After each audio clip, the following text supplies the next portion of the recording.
Good morning to all of you. मैं doctor Sarna. जो भी स्टूडेंट्स ये सोचते हैं कि हमारा सिलेक्शन नहीं होता है, हम रात दिन मेहनत करते हैं, उन स्टूडेंट्स से मैं ये कहना चाहूँगी कि लाइफ में इम्पॉसिबल कुछ भी नहीं होता, सब पॉसिबल होता है। इसके लिए आपका डेडिकेशन, सैक्रिफाइस और ईमानदारी से आपकी लगन, मेहनत। काम छोटा और बड़ा नहीं होता है। यदि हम कोई छोटे से काम से भी शुरुआत करते हैं तो निश्चित रूप से वो मंजिल हमें मिलती है। यदि आपने ये अपने माइंड में ये सेटअप कर लिया, माइंड में ये बात बिठा ली कि मुझे सिर्फ एक पद चाहिए, लाखों की भीड़ होती है, उससे कोई इशू नहीं है। और ये जो पद है, जिस पोस्ट के लिए आप तैयारी कर रहे हैं, वो आपने डेडिकेशन होके ये कर लिया कि मुझे कोई नहीं हरा सकता।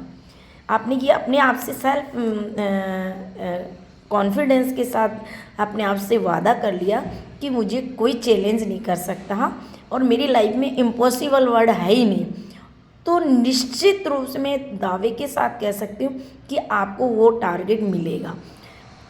अब उस टारगेट को अचीव करने के लिए क्या चाहिए? सबसे प्लान, समय मैनेजमेंट, टाइम का। आपको कहीं पे भी जाएं कि आपको 6 घंटे स्टडी पर फोकस रखना है।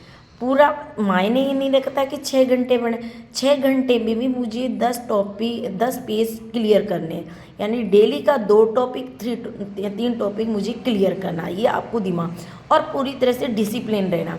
डिसिप्लिन का मतलब है कौन क्या कह रहा है मुझे कोई फ़र्क नहीं पड़ता।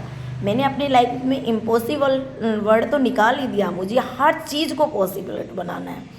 कई बार आप ध्यान रखते हैं कि कंपटीशन में हमारा जैसे इंग्लिश सब्जेक्ट अच्छा है लेकिन हिंदी पुअर होती है, फिर हम क्या करते हैं, हमने टारगेट तो डिसाइड कर लिया, एग्ज़ाम में हिंदी में से भी आ रहा है, तो हम उस इम्पॉसिबल जो हमारे दिमाग में ये साइको बना हुआ है इम्पॉसिबल वर्ड, उसको हटाना है कि अब हमें हिंदी भी पढ़ना है क्योंकि हमारे टारगेट को अचीव करना है। तो वो छोटे छोटे पॉइंट्स हैं, एरर्स है, वो उस पर अपनी छोटी छोटी कमियां हैं, उस पर ज़्यादा फोकस करना है। टारगेट को अचीव करने के लिए हमारे अंदर कोई भी कमियां नहीं रखनी और पूरे डेडिकेशन होकर अपने को स्टडी करनी है, तो निश्चित रूप से कामयाब होंगे।